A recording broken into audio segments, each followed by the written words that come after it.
Hey guys, Eric Bischoff here. Now, if you need cash without the controversy, the team at SaveWithConrad.com can help. But don't take my word for it. My name is Jeffrey Munson. I'm from West Roxbury, Massachusetts. While listening in the car one day with my wife, we both were like, oh, he does mortgages. We should look into this. We've tried to refinance a couple of times, and either the process was too crazy, or we were told we didn't have enough equity in the house yet, even after owning it for about 15 years at that point. You guys started servicing Massachusetts, and we just jumped all over it. Reached out through the website, and Larry actually gave us a buzz and started walking us through the process, and it was just wonderful. It was a great experience. So we managed to consolidate a lot of debt and also take some money out, and we were still at or below what the value of the house was borrowing in 2005 when we bought the house. Hi, my name is Jeffrey Munson. My wife and I managed to save $1,800 a month and are now paying $400 less each month with SaveWithConrad.com. And unlike the dirt sheets, these reviews don't lie. With over 1,000 five-star reviews, find out for yourself how much Conrad and his team can save you by checking out SaveWithConrad.com and do it today. You'll be grateful you did. NMLS number 65084, equal housing lender. Woo!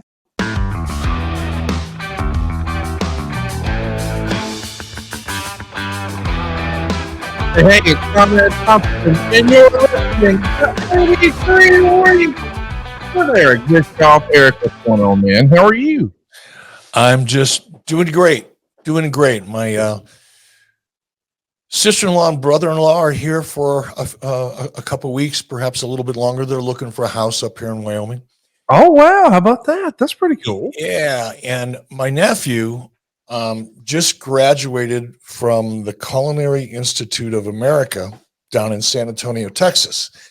And he's here for a month or so as well, which is really freaking awesome because I've had food over the last couple of days that I've never heard of before, and it's just incredible. So it's a gastronomical adventure. Well, how about that, man? I didn't realize that you had fam looking to come out there. I guess it's going to be all the Bischoff clan and Kanye. Is he still out there? No, man. He still owns a lot of property around here and buildings, and he owns a giant ranch about 15 miles from my house. It's called Monster Lake Ranch, and it's known for trophy trout. So people used to come from all over the world to come here and fly fish for trout. But he bought that and was here for a hot minute and decided he was shifting gears, and everything's still here. He hasn't sold anything. Nothing's for sale. It's just all sitting. Must be nice to have that kind of bread. The ranch is for sale for $14.5 million, I think I saw. Wow. All right. Yeah. It's kind of out of my league. I mean, you might want to look at it, Conrad. Oh, listen to you. Well, listen, if you want to live in Kanye's old ranch, there you go. $14.5 million. You'd be Eazy-E's neighbor, and probably instantly be the talk of the community, if I had to guess. Yeah. We miss him though. He was fun. He was fun to have around. People got all excited. And I think I may have said this before, but he really, he and Kim, now I didn't have any interface with them at all. But when they would come into town, they'd eat in they were very, they adapted really well to Cody, and Cody adapted really well to them. And it was a big deal for about a week when they first got here. And after that, it was just, oh, hey, Kanye, what's going on? Oh, well. How about that? Well, you learn something new every day, and we're going to be talking about something new today. Sting's 1999. I can't believe that's a real thing. Man, who would have thought that Sting would still be doing his thing all these years later? I mean, as you and I are recording this, we're like a month away from All In, the big Wembley Stadium show. Tens of thousands of tickets have been sold.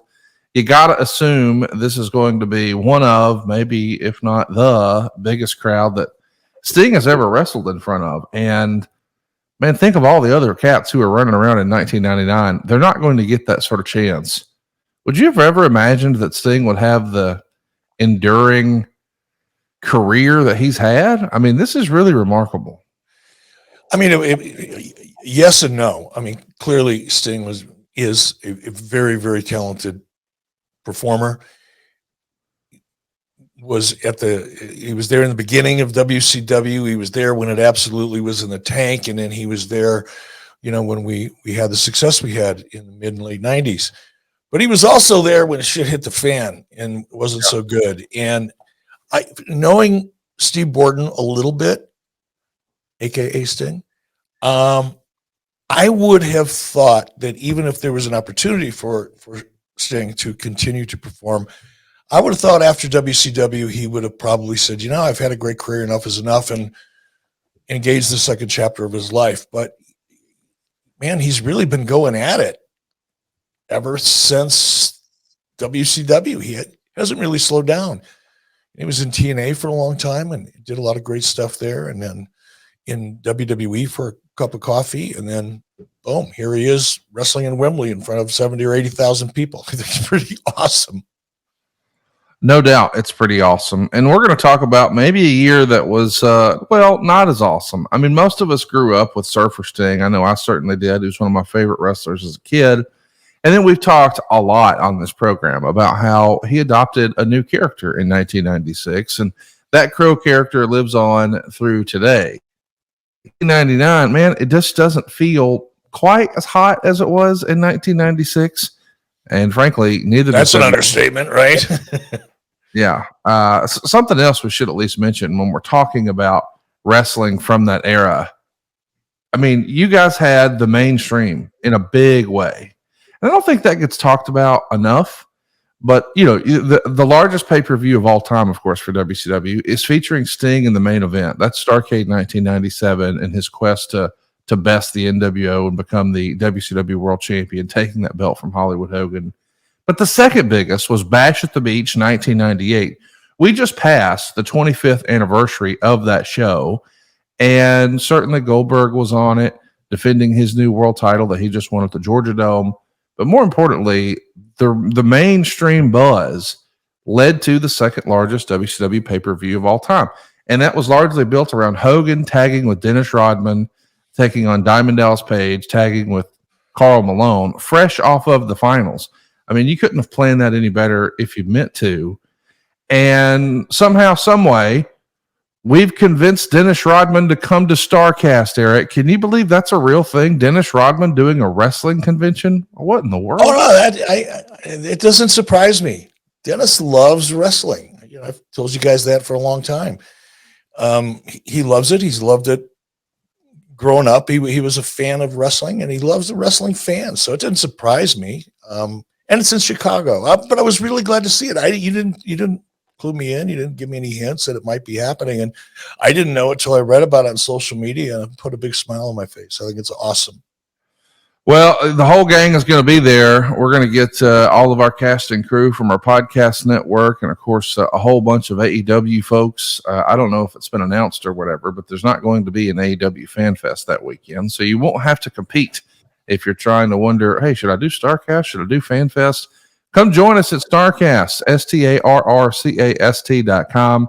We've had a whole host of superstars being announced, and by the way, we're not done with those announcements. We still got a few more tricks up our sleeve that I think people are really, really going to get excited about.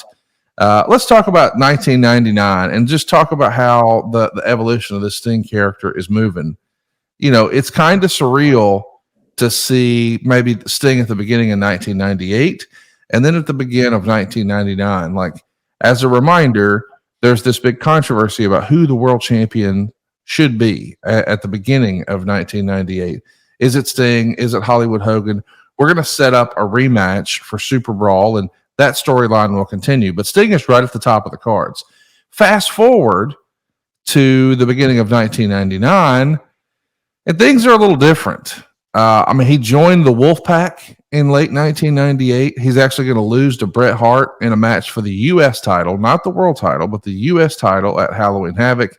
And then he's going to have an injury that keeps him off TV. But at the beginning of 99, as we know, the Finger Poke of Doom, we've already covered in the archives. We're going to bring back both NWOs, and we're going to put them back together. So the black and white of Hollywood and the red and black of Wolfpack, they're going to get back together When you're thinking about that, in your mind's eye, does it make sense to involve Sting? Like, okay, you're no longer the Wolfpack. We're putting it all back together. We're going back to one brand. And Sting, you're still in it. I mean, that just feels weird, right? Especially because there was no motivation. There was no reason behind it. There was no story behind it. You know, why? You know, I harp a lot when it comes to creative, and I probably seem picky from time to time. But part of it is because of what I learned from screwing shit up as bad as we did in '99. You know, when you make mistakes, and hopefully, you know, I've learned from some of them, maybe not all of them, but some, most perhaps at this point in my life. But those mistakes are valuable because you acknowledge them for what they were. You understand why. In this case, we're just going to bounce Sting around. He's going to be the guy who's fighting off the NWO, and then he's going to join part of them, and then we don't like that so much. It's not really working. So let's just bring back the NWO. But I don't know. For reasons, we don't need a reason. Let's just put Sting in it because he's Sting. Right. You know, it could have been a good story. It could have. It has the potential. Anything has the potential of being a good story, depending on your level of imagination. But there was zero story. There was zero explanation. And it's just another example of what happens when one, in this case, me, and the team working with me completely loses focus. You no longer pay attention to details, and it's not a little detail. A character's motivation and backstory and all that is kind of critical in any story, whether it's a children's book or a classic novel. You have to understand and relate to this to a character's motivation in order to relate to the conflict that they engage along the way to get to the end of the story and hopefully have a good ending. But without basic fundamental storytelling, like, okay, we're going to put Sting back in the NWO. Excuse me? Why? Nobody asked that question. We just moved on. Okay, let's put Sting back in the end. I mean, it really was that juvenile. Well, let's at least acknowledge that Sting is going to make a comeback off air first. And I've always been fascinated by this because, especially in the current landscape of things, it feels like at times there's very little patience in wrestling. And you and I have gotten on this program before and complimented the Bloodline storyline and complimented that they've had patience. But I've also heard you say that maybe you think that has jumped the shark. Let me explain what's going on with Sting. What did I say? Who jumped what shark? Well, you've talked about recently on a podcast that you felt like the Bloodline storyline was maybe losing a little steam. Whoa. If I said anything that gave people the impression, which is entirely possible, I get on these things and I go off on tangents and rants, and I may have said something to confuse the issue. I don't look. Is the Bloodline storyline at its apex now, like it was leading into WrestleMania? No, because we're not going into WrestleMania. You can't keep a story at a fever pitch, especially one that's lasted this long. Bloodline, you can't keep it at that fever pitch constantly. It's going to ebb and it's going to flow, just like any dramatic series or anything else, a book, anything. A movie is going to have its kind of roller coaster effect when it comes to, you know, your emotions. I think they're pacing the Bloodline storyline incredibly well and adding layers, but it's not as hot as it was going into WrestleMania. But I think that's kind of common sense. I didn't mean to infer that it's losing steam. Well, let's talk about how I sort of relate that to Sting, because he's going to come back to WCW, but be working non-televised events. Back then, boy, we called them house shows. But he's taking on guys like Wrath, Bam Bam Bigelow, even Bret Hart. So he's back and able to return, but not yet on TV. Now, I know that some people would say, and we see this all the time, this type of conversation online, well, hey, if he's back and he's not hurt and he's able to work, Why aren't they putting him on TV? My point was, I feel like sometimes, Eric, we don't have the patience we used to have in wrestling. Instead, we wait and make it feel special. And I think the idea behind promoting a lot of times is if something feels special, then it is. And if something is just another segment, then, well, it is. So Sting's return is hyped for April 5th, 1999. And this is the big push of the reset with a new look and a new set.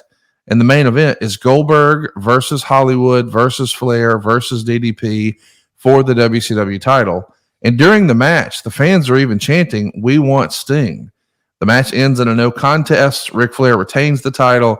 But what do you know? Just like in the years past, Sting comes down from the ceiling with a baseball bat. Flair's going to powder out. Sting points to the video screen, and Randy Savage announces the Spring Stampede main event would include Sting getting a WCW title shot. It's this Sunday in a four corners match. Savage is the referee. I mean, here he is, the big triumphant return. He's in the mix for a pay-per-view. This is the go-home show for that pay-per-view.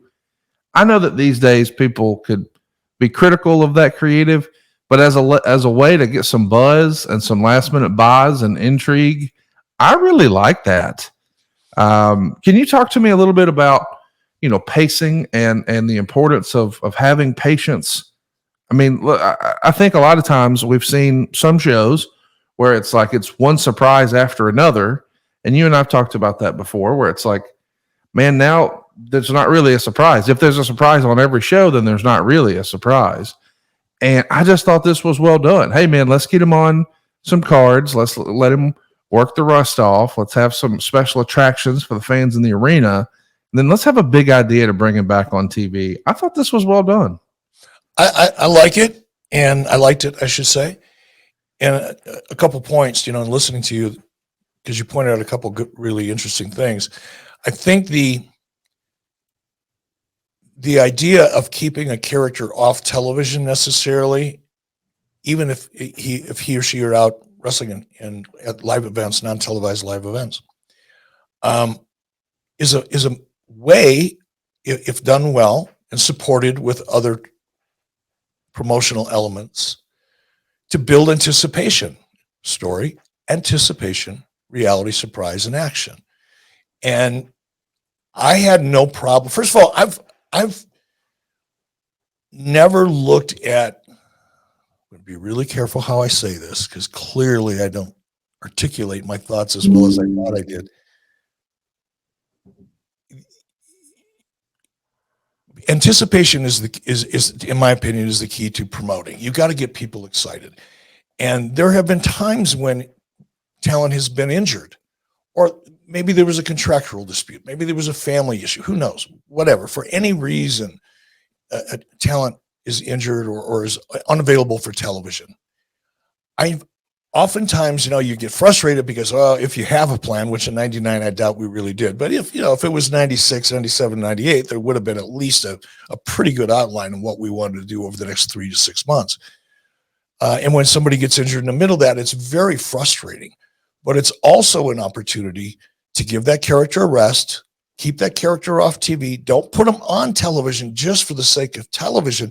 Because what happens then is you take a big star like Sting was. Still is, but we're talking about this context.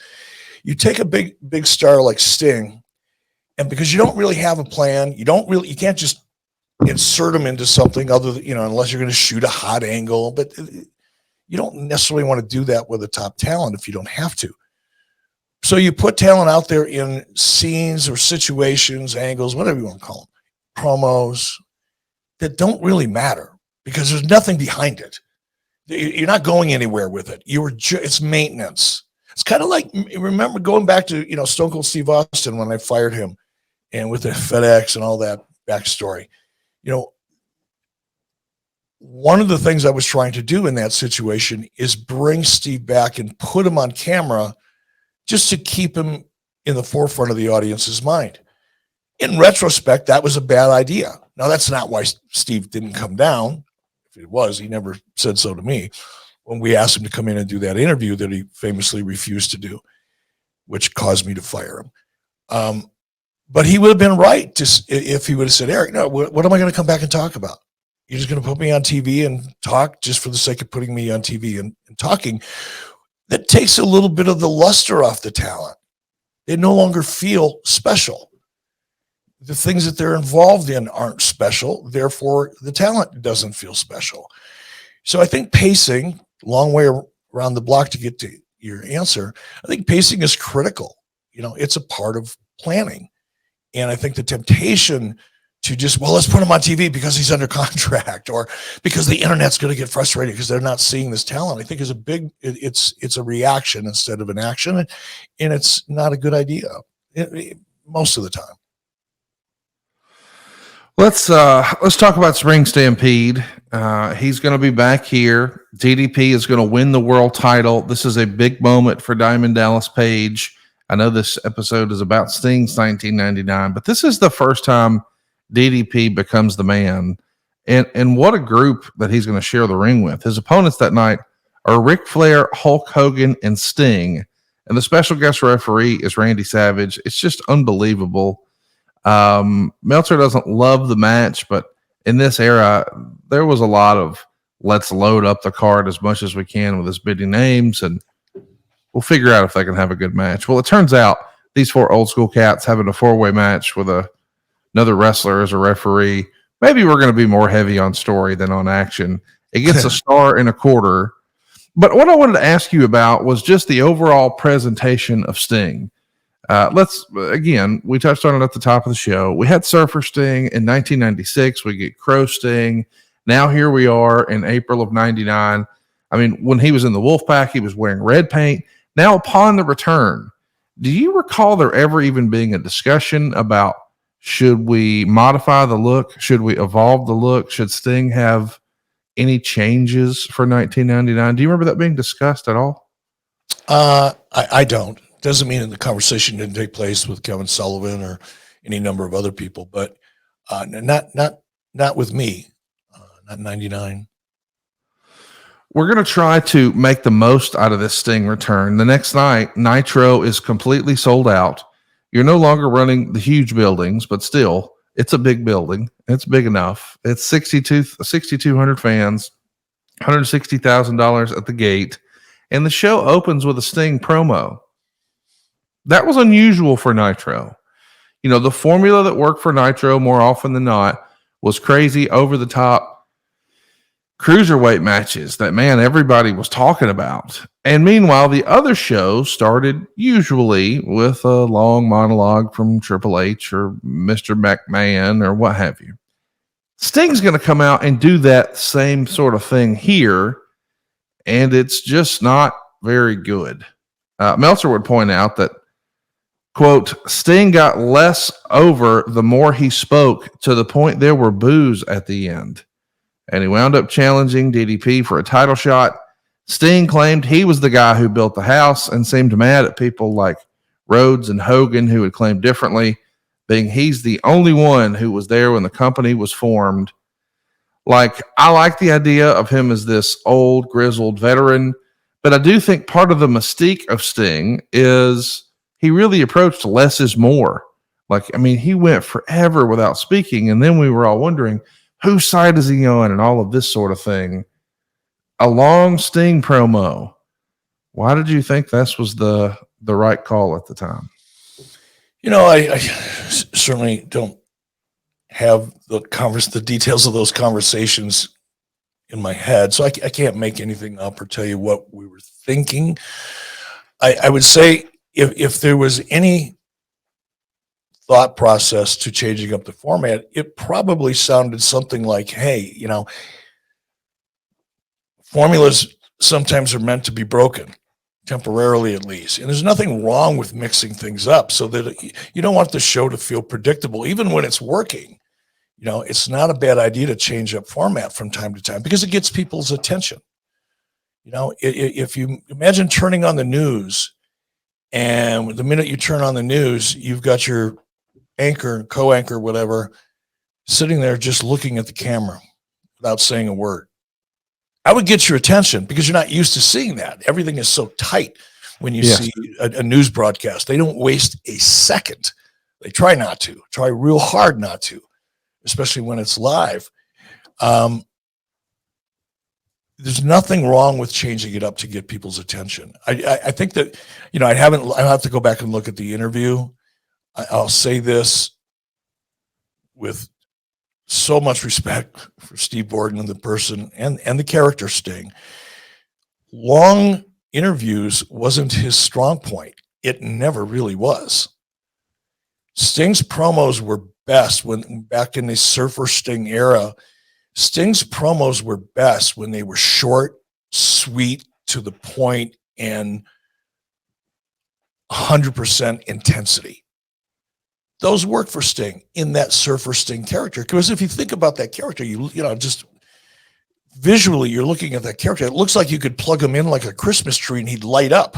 He was just so colorful, and the sequence and the face paint and everything, bleach blonde hair. He was electric looking. And if his promos were consistent with that character and had that same level of intensity and energy as his physical appearance did, those will generally work as long as you keep them to 30 seconds, 45 seconds, a minute. The minute you go into a 2 or 3 minute monologue at this point, you're up there by yourself in most cases. You better be really good at it or have something really important to say. And without even looking at that promo, I venture to guess that it was too long and he didn't really have anything that interesting or compelling to say. My opinion. And if I understood your characterization of his promo, for Steve to come out and be taking the position of being the grizzled old vet and I'm the homegrown WCW guy, that's so tired that I don't know that it ever wasn't tired. It's just I don't know. It's a sleepy way to get into a story with a character like Steve. It's different now. If it was somebody who had, a Terry Funk and, thoughts and prayers with Terry Funk, but somebody that really was, that old grizzled is going to get one more match, kind of like John Wayne in The Shootist. Did you ever see that movie, The Shootist, with John Wayne? I didn't. Man, I think it was the last movie that John Wayne ever did, and he started it with Ron Howard. And John Wayne played this aging gunfighter with a massive reputation, but he was dying of cancer. I think it was cancer, whatever, tuberculosis perhaps. Anyway, long story short, and there was one antagonist that wanted to be the man that put down John Wayne's character, the Shootist, before he died of natural causes, right? That's a heel. That's a pretty good heel. Now that character, the way John Wayne portrayed it, he was on death's doorstep. It was just a matter of time, and the audience knew that, and that's what the story was building around. So in that case, yeah, it's kind of like, all right, if I got to load up the guns one more time to face this one last guy, I'll do what I have to do. And then you enjoy the journey and the process of seeing how he's going to do it and if he's going to survive it. But in this case, Sting wasn't that grizzly old vet. Now, technically, was it true? Yeah, he was around since the beginning. But is that compelling? It's a fact. Is it a compelling fact?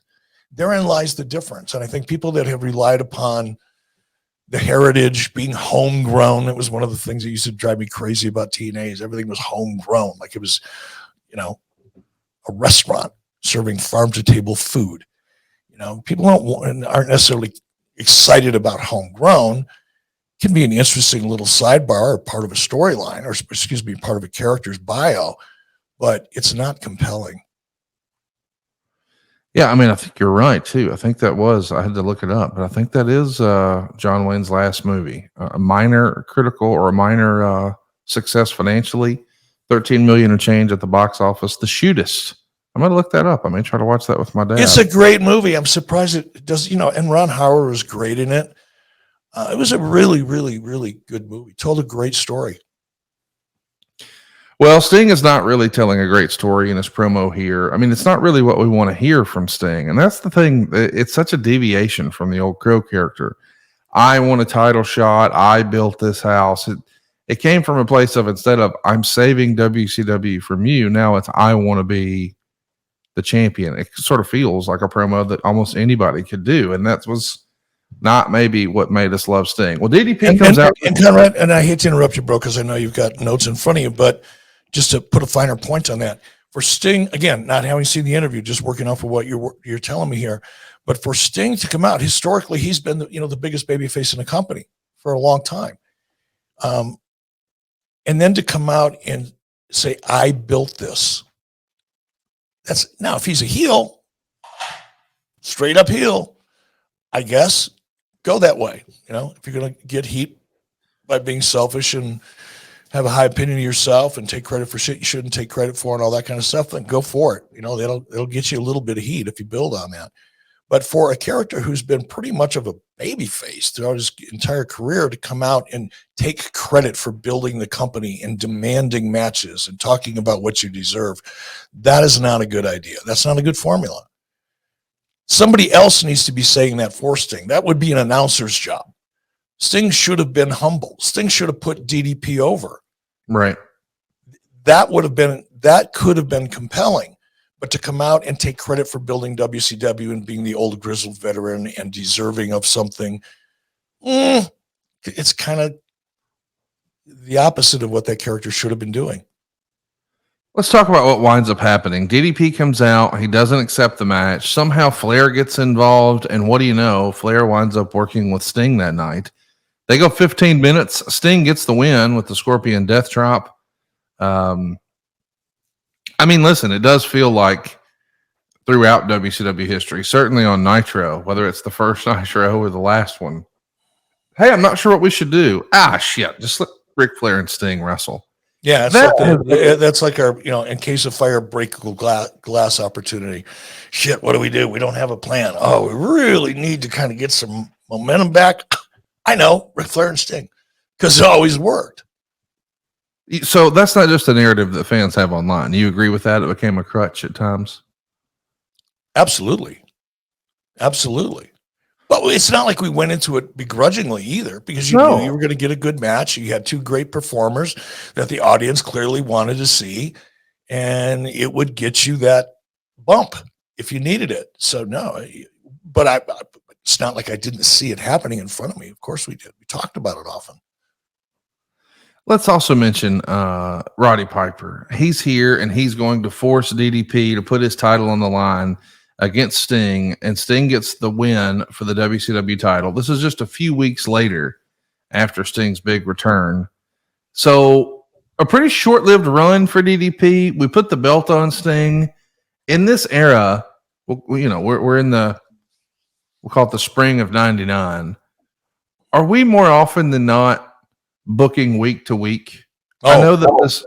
Go ahead, take it from there. Absolutely. Is that what changed? Is it just the dogfight with the WWF on Raw? Are you feeling pressure from the North Tower? Once upon a time, you've gotten on the program before and talked about how stick to your plan, make your plan, block out what everybody else is doing. It doesn't matter. Stick to your plan. I know that works, but sometimes that works when you're winning. When you're losing, are you scrambling just to try to gain whatever ground you can every week? When was it time to pivot from stick to your plan? I don't think there wasn't like a aha moment or a light bulb went off and, we said, screw it. Let's not stick to our plan. Let's just throw shit up against the wall. It was the result of a lot of the external, not WWE. It really, yes, we were losing ground and had been, by the way, it's not new, right? WWE, when they kind of adopted the NWO for the Nitro formula and turned it into the Attitude Era and kind of went after the 18 to 34 demo. We've talked about it to death. I'm not going to keep going back to it. But that began a seismic shift. That seismic shift combined with a lot of the internal Turner, AOL, Time Warner drama is what really began to put probably more pressure on me, for certain.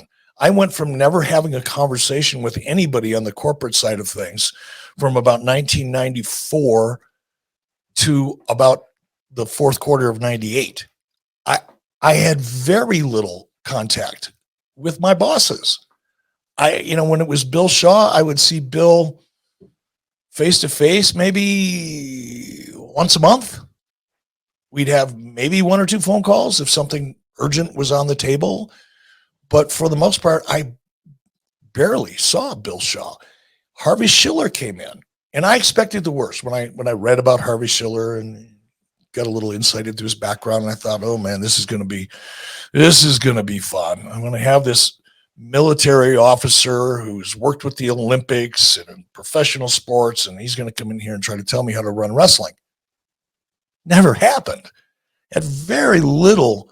I had more conversation with Harvey than I did with Bill because I think Harvey was more interested in understanding. So whatever conversations I had with Harvey were productive, and I wouldn't consider them, pressure or undue influence from above, so to speak. But beyond those kinds of conversation with Harvey, I had very, very little day-to-day business contact with Harvey. Now, all of a sudden, my day is filled with conversations and meetings dealing with the crap that was coming down as a result of the pre-merger. That's probably more responsible for what happened in 1999 with WCW than anything the WWE was doing. That certainly had a big part of it. But these things were all happening simultaneously. And again, I'm trying really hard not to say things that I know I've talked about in depth before, but you have to understand what it's like when you've got a budget in place, it's been approved, you've over-delivered, you've generated more revenue than you were projected to do, more profit than you were projected to achieve, and then all of a sudden have your guts pulled out financially and your budgets slashed or reduced, in some cases eliminated. And now but you still have to operate at that high level that you were operating with when you had your budgets in place. So that created for me, and I'm going to be really honest about it, it was probably it wore me out more emotionally. And it's not like I went home and cried about shit. That's not who I am. But I was frustrated. I was angry. I was trying to figure out a way to overcome some of these challenges. Said it before. I'd pick fights with people on the food that were so far up the food chain for me that I could, if I looked up, I'd maybe see the bottom of their shoes. But if I thought that they were in my way, I'm going to go after them. I'm going to challenge it. I'm not just going to take it.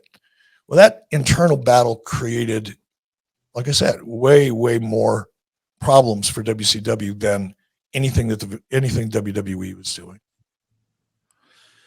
Well, remember how I said Sting won the belt here on Nitro? Later the same night, on the very same Nitro, that's right, it wasn't the main event, Sting drops the belt back to DDP, this time in a four-way that involved Nash and Goldberg as well. Listen, I know that there are other podcasters who used to be in booking who have pretty loudly and proudly said, bro, the title's a prop. And a lot of old school wrestling fans get really upset about that. I mean, I understand he meant, hey, you can use this as a storytelling device to build matches and have stakes. And I understand what he meant. But I can also see how you're trying to get people to tune in and you don't want them to change the channel over to Monday Night Raw. So we keep it going. But in the process, do you think having the belt go back and forth like this on the same night, do we devalue the belt? Like, does it matter as much the next time there's a title match if something like this happens? It's an interesting conversation when people talk about devaluing the belt, because it's kind of like a narrative that exists in the peripheral wrestling universe, right? Fans talking about things like that. I think the belt is only as meaningful as the story that's driving it. You're just putting a belt on somebody doesn't make them a star. Conversely, losing a championship doesn't necessarily hurt a star. It all depends on the perception of that title. Is that title associated with meaningful story that's compelling? Then it's valuable. But when you're tossing it around like a 49-cent bag of Dorito chips, no, it's not worth anything. So I guess in a sense that, referring to it as devaluing it, certainly in this case would apply, right? I mean, literally flipping that title without any story. And I keep going back to the same thing. I get sick of hearing myself say it. Had there been a build up to that evening, or a build up to DDP winning that title back, if it would have been kind of the last piece of a puzzle that you were putting together, great. There's a reason for doing it. That wasn't the case here. I can assure you, this was desperation booking. This was booking out of frustration and desperation, much more than it was anything that resembled logic. The other thing that I really struggled with, and I want to ask your opinion, because I know this is another philosophical question, but it feels like in learning from Bruce that, man, sometimes babyface versus babyface just didn't work. They really tried that experiment big at WrestleMania 6 with Hogan and Warrior. Wasn't great. They tried it again 6 years later with Bret and Shawn. Wasn't great. I mean, I loved both of those as a kid, but I mean, creatively is one thing, business-wise is another. He often believes that more often than not, what works has always worked. You need good versus evil. We're trying new things here. In the mix of all of this spring of 99 stuff, we've got Sting trading punches with Flair. Sting's going to call out Goldberg. At this point, these are your two biggest baby faces. I mean, we know Flair would go back and forth. He's a good guy. He's a bad guy. But Sting and Goldberg, man, these are perennial baby faces and two of your biggest box office attractions. So it makes sense that you would want to hypothetically fantasy book it. But when they're both baby faces, are you trying this out of desperation, or are you just looking for something new? I would say the former. You know, I've never been afraid to try something new. Clearly, some of it's worked really well. Some of it didn't work. So, you know, trying something new is never something that I shied away from. In fact, I embraced. You have to. But that's not what this was. This was it was desperation. It was, you know, you asked, you know, was it week-to-week booking by this point? It was probably day-to-day booking by this point. You know, it was desperation. How do we get this ship back on course? Again, it could have worked if it was long-term, if there was some real drama, if there was conflict in there, internal conflict, perhaps. You know, conflict doesn't always have to be between two individuals or two or more individuals.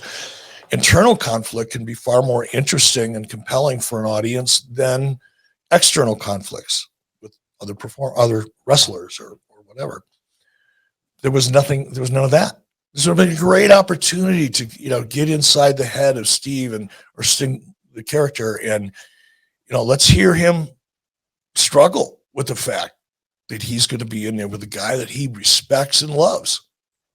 But he's got to throw the respect and the love out the window, because there is no respect and love once the bell rings. It's just survival.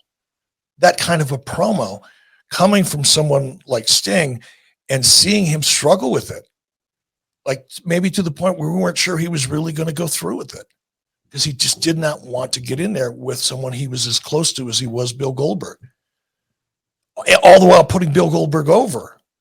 Now you've got a little bit of a story, and the anticipation that you would be building within that story, or trying to build in that story, is will he or won't he? Not necessarily will he or won't he win, but will he or won't he really fight his best friend? I mean, there's a 20-second or 30-second premise to a story that could have been built upon and could have worked, even though it's babyface versus babyface. And I agree with Bruce. You're not going to get those big, emotional, pent-up anticipation, explosive responses to a finish of a match when you've got two baby faces, because the audience is also a little conflicted. Who do they choose? Oh, who do I want to see get their ass kicked? I don't want to see either one of them get their ass kicked. I like them both. But you have to overcome that with something. And that, look, I think one of the, and I'm not going to be able to cite you specific examples, but one of the things, I sat down with somebody who was a writer a couple of years ago. It was when I was in WWE, and I think I was interviewing a writer from Los Angeles that had a lot of feature film writing experience. And he pointed out that one of the changes in characters that we've seen over the years in the Marvel comic series is that their superheroes also have Achilles heels or internal conflict. You know, Superman always had kryptonite, right? So it's not like a new thing, but the internal struggle, the internal emotional struggles are one of the things that make a lot of these larger than life Marvel characters compelling for the audience, because they see that even though this character is larger than life and a superhero, he or she's got real issues too, just like me. It helps you engage a little bit more or identify a little bit more with a character. That's an element that could have been easily included in the Sting Goldberg thing, but it wasn't. It's a dream match. Let's book a dream match. Oh, it's Sting, it's Goldberg. These are two of our most popular characters. Oh my God, this is going to be huge. No, it's not. For all the reasons we just talked about. Well, and you would think that, man, they're going to build to this and it'll be Halloween Havoc or it'll be Starcade. Nope, it's Slamboree. And Wade Keller has this to say: Sting and Goldberg might be the most underpromoted match in WCW pay-per-view history. Mike Tenay made an effort at the start of the pay-per-view to explain that Flair booked these two against each other in order to limit their power by getting them to fight one another rather than unite.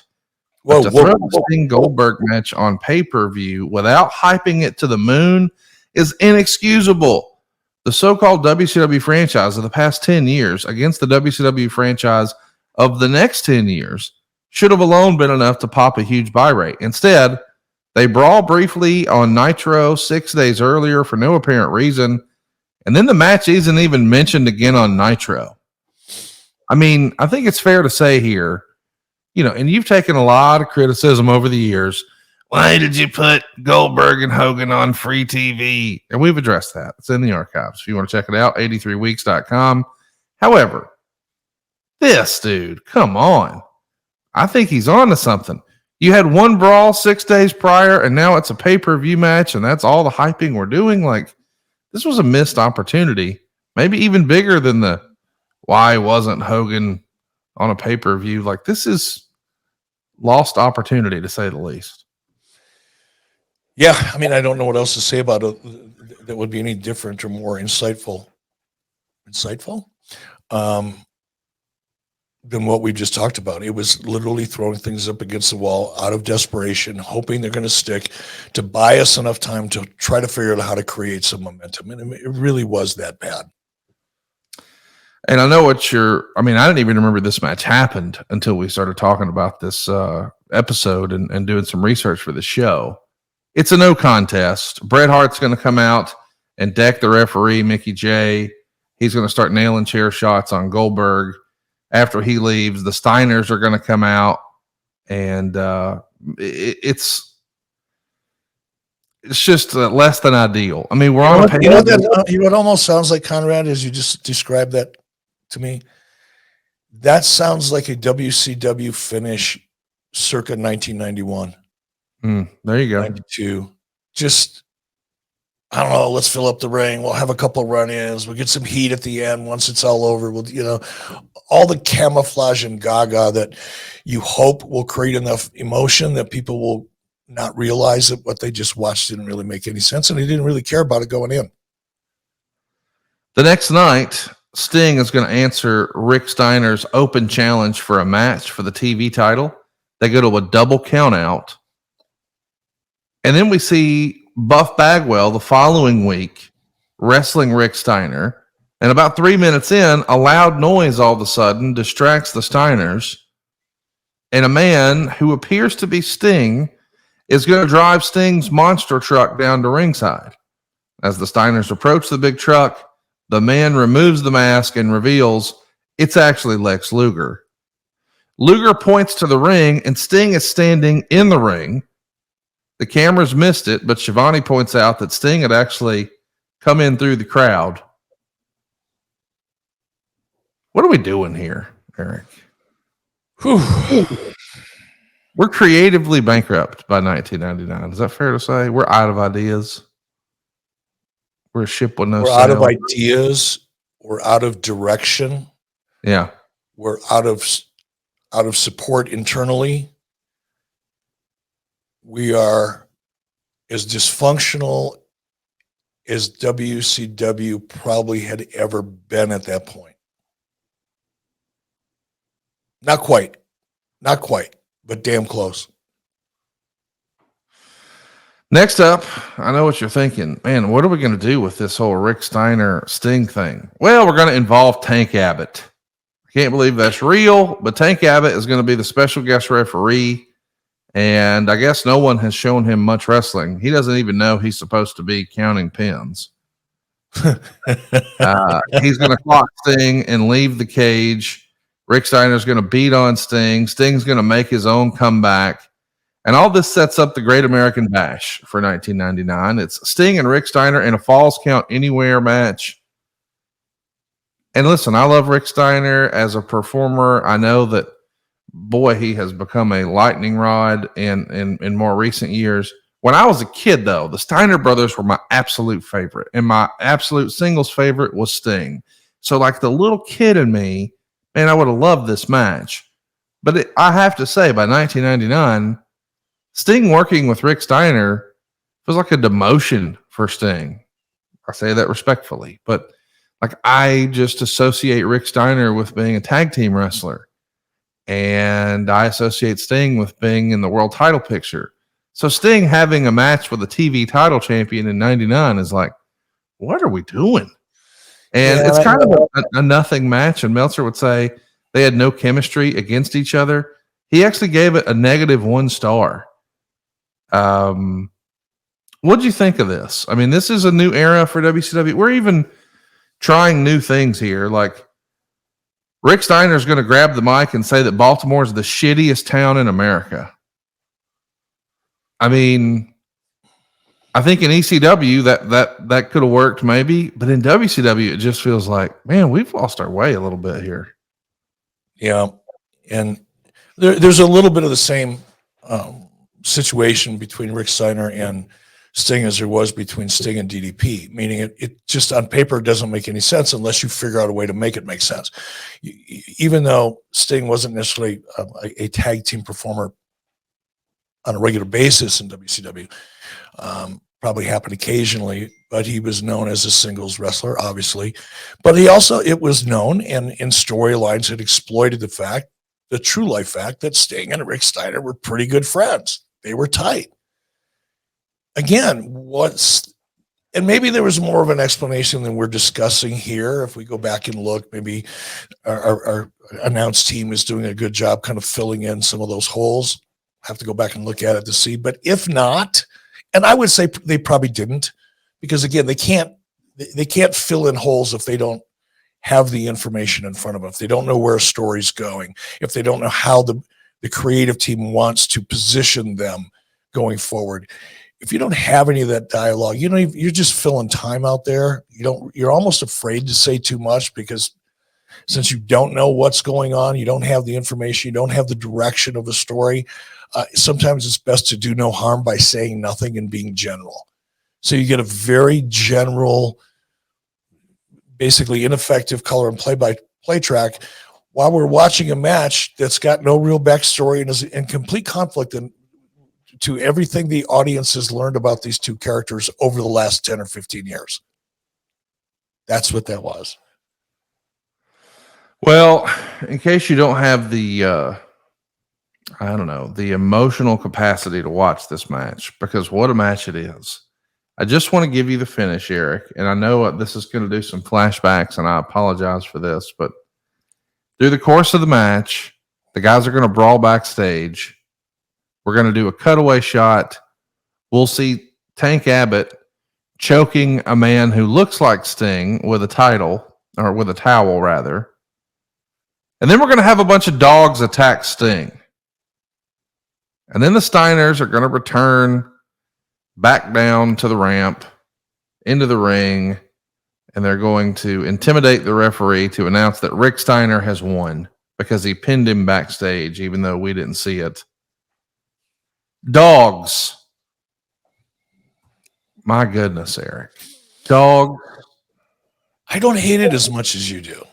I don't hate the idea. I hate the execution. I think the execution was done poorly. But if you remember, Rick Steiner was a dog-faced gremlin. Rick Steiner used to come to the ring with a spiked dog collar around his neck, right? And bark. In his promos, he would bark. Roof, roof, roof, roof. Do not clip that and promote that, please. Yeah, that's going to be a meme everywhere. Fuck. But so it's not the idea of using dogs to, guard like Rottweilers. Doberman is a picture of the dog I saw in one of those shots. The idea doesn't bother me if the execution is done. What bothers me the most, even today, as I'm hearing about this, because I completely forgot about it, and seeing some of these pictures, is the potential risk. And I get it. I've been around. I have friends that are professional dog trainers, and I get it. You're 99% sure that everything is going to go well, maybe 90% sure, when you're using dogs that are trained to attack. But it's not 100%. And if something were to go wrong, the liability exposure would be ridiculous. Yeah. I'm surprised we did it. Surprised we got away with it. Probably the only reason we got away with it is we didn't ask anybody. We just did it and hope for the best. That was kind of the mentality. That was what was going on backstage or in the office at WCW. This is the same company. I don't hate the idea, though. It should have been done out in front of people. Yes. Well, I don't know. I mean, listen, this is the same company that once allowed bears to be walked to the ring and Scott Steiner to walk a tiger to the ring. And now we're having dogs attack a wrestler backstage. This is the same company that once upon a time said, hey, you can't call it a foreign object. That's offensive. We must refer to it as an international object. WCW at times was missing the point. And maybe you've been missing the point of having a good shave. And our friends at Henson Shaving, they're here to fix all that. I got to give you guys a story about my real life. I can't believe this is real. But when I was fortunate enough to go into the National Wrestling Hall of Fame, the only flight out the next morning meant that I had to wake up at 3:30 in the morning. And in an effort to wake up, pack my bag, get the heck out of Dodge, I left my Henson razor at the Iowa hotel. So I've had to order another one because I couldn't live without it. I told my wife what I forgot, and she says, well, make sure you get this color this time, because she had checked it out. She loves it too. We didn't just order one. We ordered two, one for me and Mrs. T. If you got a Mrs. B, I got a Mrs. T. Henson Shaving's the real deal. Even my wife is getting in on the action now. And I got to tell you, what's cool to me about Henson Shaving is their story. A family-owned business just like mine, but this wasn't their original plan. You see, these cats have made parts for the International Space Station and the Mars rover, and now they're using their aerospace-grade CNC machines to make metal razors that extend just 0.0013 inches. That's less than the thickness of a human hair, and it means a secure and stable blade with a vibration-free shave. And it gets better. The razor also has built-in channels to evacuate hair and cream, and that makes clogging virtually impossible. As a business guy, I got to tell you what I like best about this is they didn't opt for the best razor business. Let me explain. There's no subscriptions here. There's nothing proprietary. This uses a standard old-school dual-edge blade. You could run down to the drugstore and get that if you wanted to, but it won't be as thin as this. It won't be as good as this. You see, the thickness of the razor is what tells the story, and it feels old school, like what your handsome-ass grandfather used, but it's got all the benefits of the new age tech. There's nothing plastic about it. There's no proprietary blades. There's no planned obsolescence. And not only is it better, this is the real strange part to me, it's somehow cheaper. You see, we've all been conditioned that if you want something better, well, you got to spend a little more money. It's going to cost more if it's better. Not with Henson. You see, once you own the razor, it's only $3 to $5 to replace the blades. I don't mean $3 to $5 a week or $3 to $5 a month, $3 to $5 a year. Let's say no to subscriptions. Let's say yes to a razor that will last you a lifetime. Visit hensonshaving.com/83weeks. Pick up the razor for you and use the code 83weeks, and you'll get 2 years worth of blades free with your razor. Just be sure to add them to your cart. That's 100 free blades when you head to hensonshaving.com/83weeks and use the code 83weeks. All right, Eric, let's talk about the next day at Nitro. We've got Rick Steiner beating Hack, the former Sandman, in about 7 minutes. They're going to be using a Ford Explorer here and a Harley Davidson here. And eventually, Sting is going to show up and attack Rick Steiner. Sting's going to whip Steiner through an RV and then grab the house mic. And he's going to do like a Joker-like rhyme. Riddle me this, riddle me that. Who's afraid of Sting's big black bat? And then Sting nails Rick in the chest with the baseball bat. This is the first time we saw something like quote unquote Joker Sting. And I liked it. What did you think of this little tease of maybe what we'd see more of in TNA? Yeah, we did see more of it in TNA, didn't we? I liked it. You know, it was, I think it was kind of improv on Sting's part. I don't think there was a long discussion or plan in that promo. I think that sounds like something that really just came off the top of Sting's head in the moment. The next week at Nitro, we see Savage, Sid, and an entourage come to the ring. Sid's going to powerbomb Kidman and Psychosis right in the middle of their match. Sting's going to come out and make the save. Eventually, Kevin Nash confronts Sting, and he says something like, I saw you get out of that black Hummer last week. Sting says, no, I wasn't the driver. Eventually, they announce that it's going to be Sid and Savage against Nash and Sting at the pay-per-view. And they've also decided that they're going to let Sid wrestle Sting later in the show. Now, we haven't touched on that infamous Hummer angle, who was the driver storyline before. Do you think Sting was ever was he ever seriously considered to be the driver there? Or did you have a plan at all for Sting with that? I don't know. Yeah. I honestly don't know. I don't think there was as much of a plan. You know, the mysterious Hummer driver, I don't think that was as well thought out long-term. What do we do next? How do we follow up on that of a plan as it was? Hey, I've got an idea. Let's do this tonight. We'll just keep the driver secret. I don't think there was a lot of intention behind that. And one of the reasons I don't remember is because the conversation probably never took place. Again, you're booking week to week, sometimes day to day, and a lot of the stuff just wasn't thought through at all. It was, how do we get through tonight? How do we get through the next 2 hours and do the best we can with what we've got? That was the extent of it.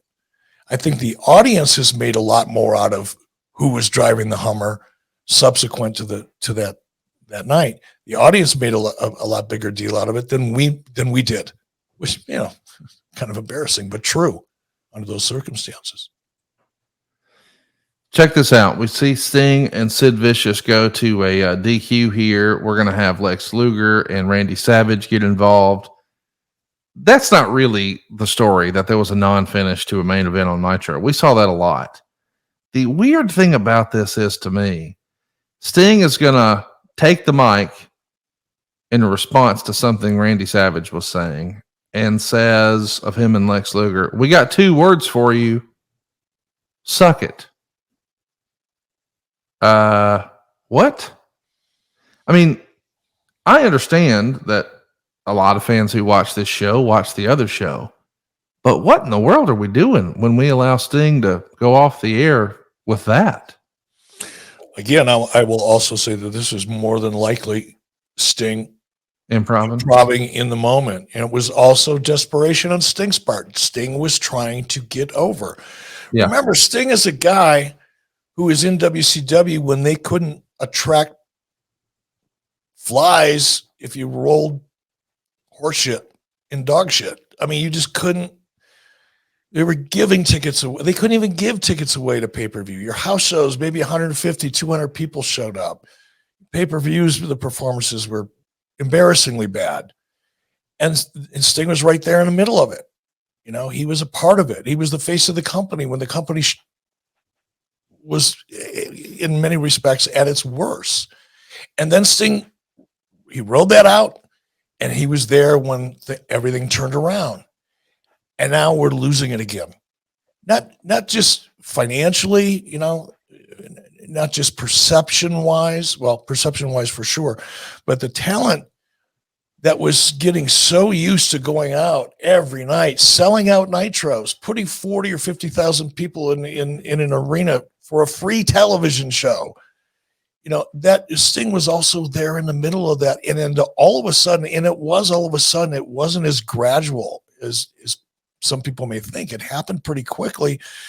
Within a matter of months, all of a sudden now you just can't get a reaction.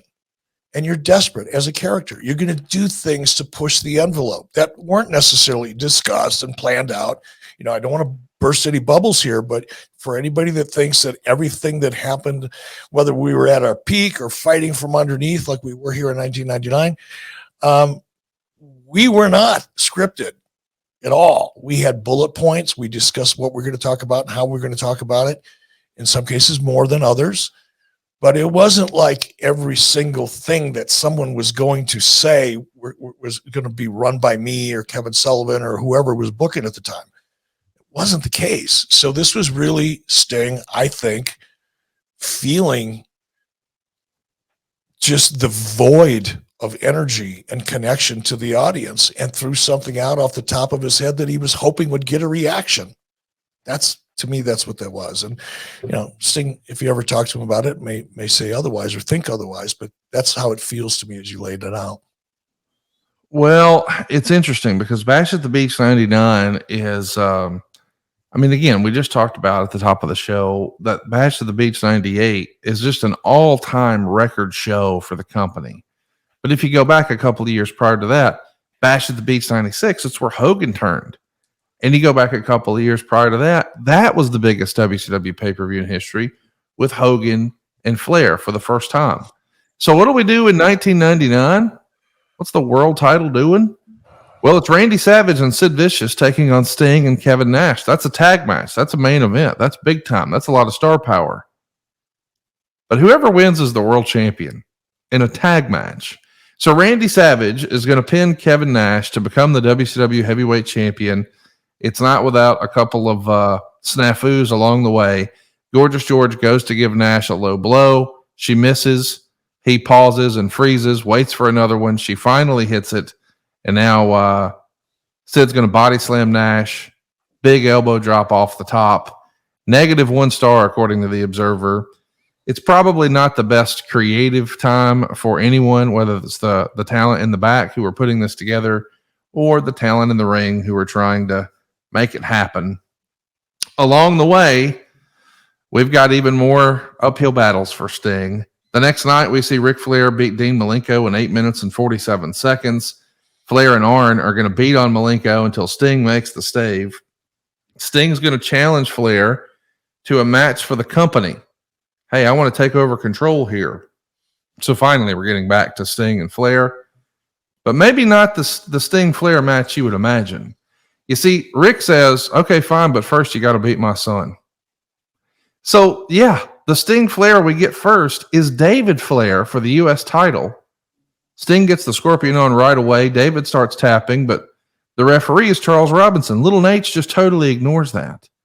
So we've got some nice little storytelling here. But damn, man, who would have thought? I mean, I didn't even remember this happened until we started doing research. Ric Flair's son, David Flair versus Sting.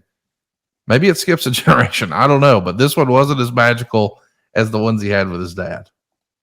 Yeah, that's not fair to David. It was a dumbass idea. It was really dumb. No thought really given into it. Put David Flair in an incredibly bad situation. I mean, man, if you want, I don't even know. It's mind-bogglingly bad. I'll just leave it at that. And forget about how much it hurt David Flair.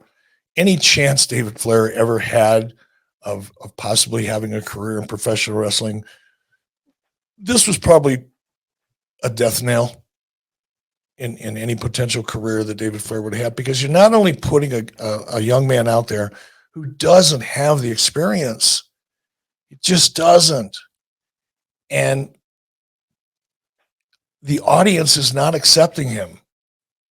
They're not going to just accept David Flair as a heel or a babyface just because he's Rick's son. You got to earn that shit.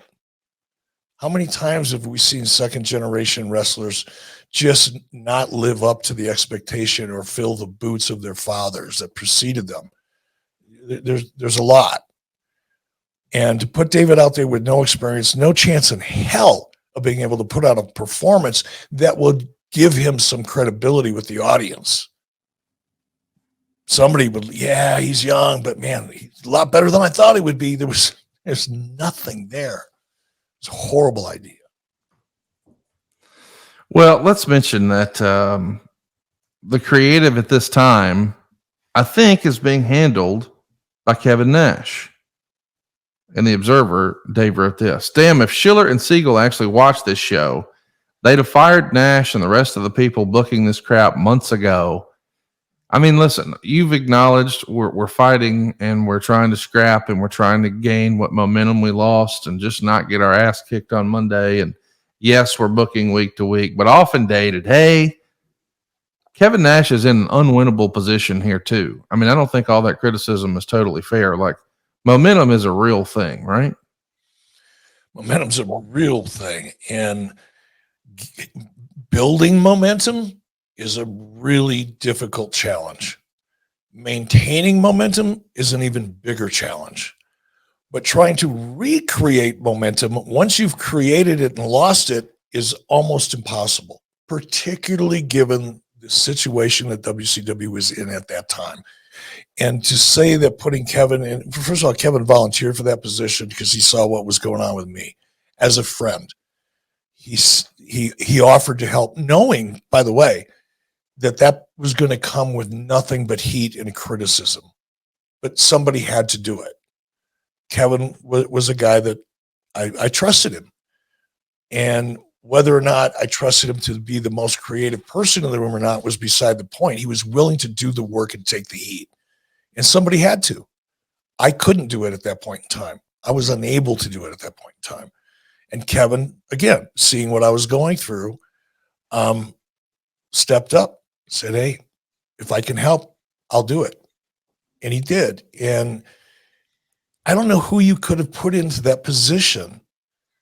You know, you could take the top 5 greatest wrestling minds in the wrestling industry, put them in a room together, and I don't think they could have figured it out. It was an impossible situation. And I respected Kevin then, and I still respect Kevin for stepping up and doing it. It's not like he thought he was going to get a raise. Right. All of a sudden, you know, half the locker room is going to love him and the other half is going to think he's a pretty good guy. That is not what happens same thing happened to Ric Flair. You know, putting an active performer in that role as the head of creative is the most thankless position that anybody could be put into. It's never good. It's not going to work. Never has, never will. Not for any length of time or on a large scale. Sting is finally going to wrestle Ric Flair here for control of the company, and Sting wins. They go 8 minutes and 40 seconds. Sid is going to interfere. There's going to be a bunch of ref bumps. Originally, it's written that the reason there was so much hesitation in making the call and ringing the bell is that Flair was supposed to win due to Sid's help as late as 1 hour before the show started. They changed it again without telling everyone, so they all froze for a second when Bischoff signaled.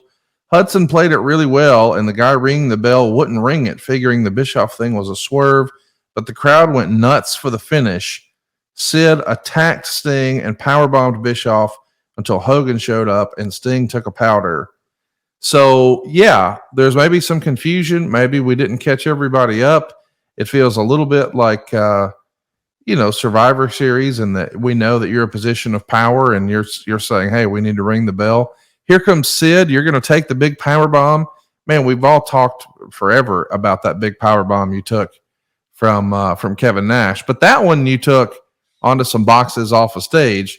This one you took in the ring from Sid. Which of those power bombs sucked more? I still feel the Sid power bomb to this day. Yeah. If I move my head in the wrong position, or if I sleep in the wrong position, I'll wake up and remember that bump.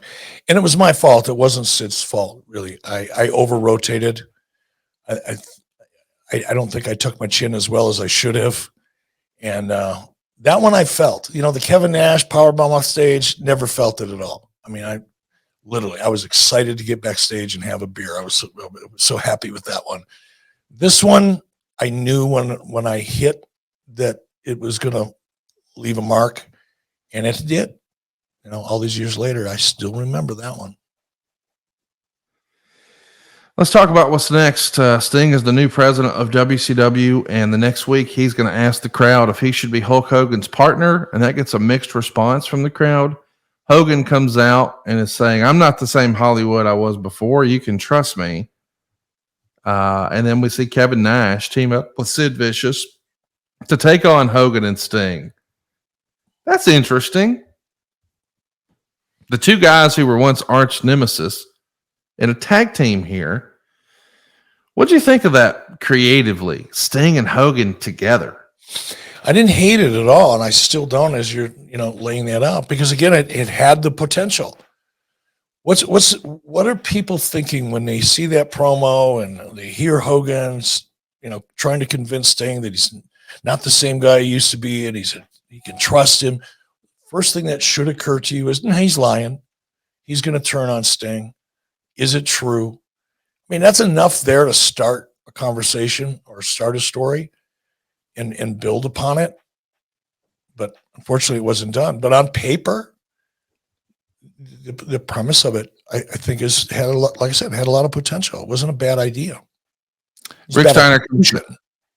Rick comes down, gets involved, Steiner that is, and starts nailing some chair shots. The ref takes a bump, wouldn't you know it? And eventually, Kevin Nash covers Hogan for the pin. So Kevin Nash's team with Sid Vicious, they get the win. Goldberg runs out trying to make the save. Rick's going to hit him with a chair as well. And the show goes off with all the baby faces laying in the ring. I guess we should just acknowledge we've seen some different commissioner types and president types. We've seen J.J. Dillon, and we've seen Roddy Piper, and we've seen Ric Flair, and certainly we saw Eric Bischoff. Sting in that role. What did you think of that? I mean, to me, horrible. I didn't want to interrupt you there a few moments ago, but as you're describing, the stakes for the match and who's going to have control of the company. Oh, that premise really sucked because no one cared. Nobody cared, and not only did they really not care, but it wouldn't have mattered. The stakes weren't real. I'll just leave it at that. It was a tired idea, a creative idea that worked at one point, and here we are trying to recreate magic, with a storyline reminiscent of something that happened a year or 2 years before. And by that time, the audience didn't care. And could anybody see Sting in that power position? I don't think so. That wasn't his character. Ric Flair, you could almost see it, right? Because he was the limousine. Ric Flair had that kind of swag that, even though it's wrestling, but he looked like he could play the role of a corporate suit to a degree. Sting? Oh, not even a little. So yeah, the premise was horseshit. Well, the premise of AG1 isn't horseshit. You and I start our day every day with one delicious scoop and a cup of water. That's it. And we know we're setting ourselves up for success. We've got 75 different high-quality ingredients that give you all your key daily nutrients to support energy and focus and strength and clarity. Think of it as like a micro habit that delivers macro benefits. You're going to be able to have a new, maybe we'll call it your nutritional platform. You see, AG1 replaces your multivitamin, your probiotic, and more, and it's in one simple drinkable habit. It's a science-driven formula of vitamins, probiotics, and all the whole food source superfood nutrients that you really need. AG1 has helped raise the standard for quality in this supplement category. That's the reason you're even seeing them advertising on television now, not just our podcast. Man, everybody is talking about AG1. And I have to admit, my wife was doing this long before they were a podcast sponsor. And at the start of the pandemic, she wanted me to start it too. But she knew, well, if I'm going to ask Conrad to do it, it better taste good. And it does. If you don't like taking pills or vitamins, this is for you. If you want a supplement that tastes great, this is for you. If you want to boost your immune system, this is for you. My wife does this every morning on her way to the gym. She feels like she's more productive there. I do it on my way to work because I know I'm going to have more focus and more energy. I no longer have that afternoon crash, and I credit a lot of that, most of that, to AG1. Seriously, I think I'm even sleeping better because of AG1. I highly recommend it. Think of it as like your all-in-one nutritional insurance, okay? And I think it's time that you take a look at a comprehensive solution, and I think that is AG1. I want you to try AG1. I want to get you a free 1-year supply of vitamin D. I want to get you 5 free AG1 travel packs with your first purchase. Go right now to drinkag1.com/83weeks. Check it out, y'all. It's drinkag1.com/83weeks. That's drinkag1.com/83weeks. We should kick it back off here and say that we got Sting and Goldberg. They're trying to be a tag team here on Nitro. Sting's music is going to play. He's going to come out again. Goldberg's about to walk out. Rick Steiner's going to lure him into a back room. Sid hits Sting or hits Goldberg with a shovel. Then they lock Goldberg in a storage room. Sting's trying to help Goldberg, but Rick and Sid beat him with that said shovel. Yeah, man, shovels. How about the symbolism here? These cats are getting buried. Eventually, it's Sid and Sting taking on Sid and Steiner, rather, taking on Sting and Goldberg. They go about 6 minutes when all of a sudden Hogan comes out and hits Steiner and Sid with a chair. Nash is going to come out, believe it or not, and powerbomb Hogan through a table. And that's how the show goes off the air. I mean, we've got so much big talent. I just want to recap. Sid, Steiner, Sting, Goldberg, Nash, Hogan, the same segment. Like, you guys baked so many beautiful cakes on Nitro over the years. I mean, you had record ratings. And now all of a sudden, you've got the same ingredients, but man, it just does not taste the same here at 99, right? Remember when we first started off the show, just, what was it, an hour and 21 minutes ago? We were talking about pacing and not just throwing talent out there in less than meaningful situations just to get them on TV, because it actually can cause a character to lose value, diminishes the luster of that talent. This is a perfect example of just that. It's just put them on TV. Yeah, the story, okay, we're going to call it a story. We've all convinced ourselves in this room that it's actually a storyline, even though the audience doesn't care. But this is an example of what happens when you don't have the discipline, when you don't have all the things you talked about, when you set up that question. We didn't have the discipline. Let me back that up. First of all, there was no vision. Zero vision. 96, 94, we had a vision. 95, we had a big vision with Nitro. 96, an even bigger vision with NWO. 97, 98, we dripped vision. In 99, we had none. And now you're putting, out of desperation, largely because of the lack of vision, and when I say vision, I'm talking about supporting creative and the whole thing. You don't have it. And now you don't even have the discipline to kind of protect your talent by not just constantly throwing them out there in situations in a condition that's just not good.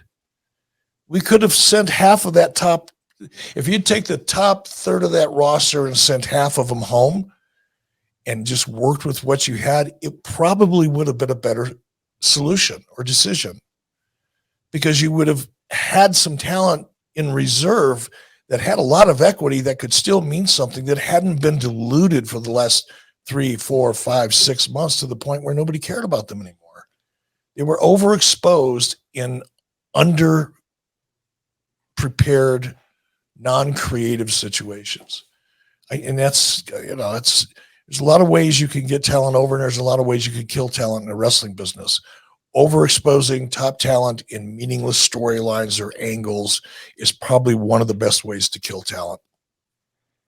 I can't wait for us to talk about what's next here in WCW. We're going to spend a lot more time talking about this. But on August 9th, 1999, they announced that, thankfully, Sting is giving control of WCW back to WCW. So Dusty Rhodes is now running the championship committee. That makes more sense. And we see Goldberg teaming up with Sting to take on Kevin Nash and Rick Steiner and Sid Vicious, when all of a sudden Hogan comes out, and it's his old American-made music. He's in the yellow and red. We're going to talk a lot about that next week here on the program. At Road Wild 99, it's Sid Vicious working with Sting, and they go 10 minutes and 40 seconds. It kind of is what it is. Meltzer would say the two did more than you would think in this match, 1.5 stars. But we're starting a winning streak, if you will, with Sid, because why not? That worked with Goldberg. And a couple of nights later on Nitro, Lenny is going to be wrestling Rey Mysterio Jr. to a no contest, because Sid comes out and attacks both men. Sting and Hogan are now the baby faces of WCW, so they run to the ring and make the save. And Hogan said Sid may have escaped Sting's attack, but he's happy because he wants Sid at 100% when he faces him later. And he says something like, "Say my prayers, take my vitamins, and kick your ass." So there's an edge to Hulk Hogan, which I'm sure we'll talk about next week. Hogan is going to beat Sid Vicious by DQ and retain the WCW title. Hogan and Sting are going to be hugging in the ring as the show goes off the air. That's interesting to think about, because whenever I think of Hogan and Sting, I always think about like Starcade 97. So, Sting as the Crow and Hogan in the black and yellow hugging feels a little weird. And Sting's going to come out the next night on Nitro, or the next week rather, for a promo and hype up his match against Hogan. That's right. We're here. It's Sting versus Hogan. They're going to do an 80s style match. Meltzer would say it's kind of boring. It would be critical of Shivani screaming like it's an all-time classic. I mean, that does feel like the little kid in me would have loved in 1990 Sting from WCW as Surfer Sting versus Hulk Hogan. That would have been fun. But I don't know that it meant nearly as much here in 1999 with Crow Sting and this red and yellow Sting, or red and yellow Hogan, which maybe wasn't what it was in 1990. What do you think of that? Do you think we would have felt differently about this match in 1990? Of course. Or 91 or 92 or 93 or even 94. Right. But again, and it's this show is so painful to do, because no matter, and hats off to Derek Sabato and the team that you work with there for doing the research on this, but the answer to every question is almost inevitably the same. Right. I'm trying to find as many creative ways as I can to explain my perspective on some of this stuff, but it all comes back down to lack of vision, lack of discipline, and desperation. That really sums up this show. If there's going to be a headline, that would be it.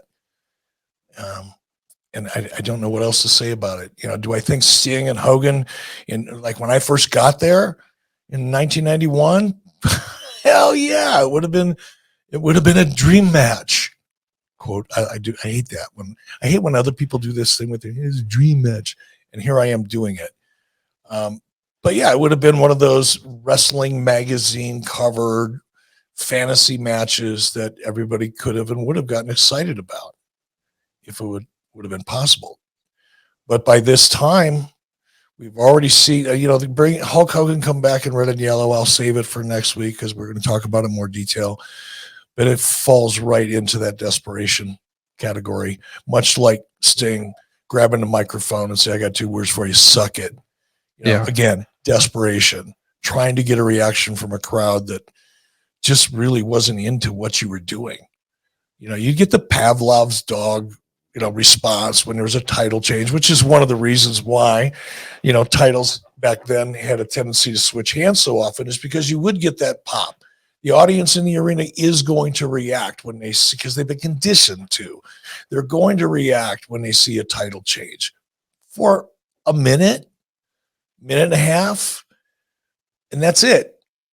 And that's what I think Sting in the black and white and Hogan in yellow. Yeah, not so much. Not a good idea. Starcast returns to the Chicago area this Labor Day weekend. Tickets for Starrcast VI are now on sale at Starrcast.com and include AEW All-Out Ticket Bundle options. Join us at the Hyatt Regency Schaumburg starting Friday night, September 1st, for unique fan experiences with wrestling legends from yesterday and superstars from today. Follow Starcast events on Twitter for the latest updates about all things Starcast. Starcast 6 is brought to you in part by ProWrestlingCrate.com. Monthly mystery crates for die-hard wrestling fans. Plans start at $9.95 and are the perfect gift for any wrestling fan. Visit ProWrestlingCrate.com today.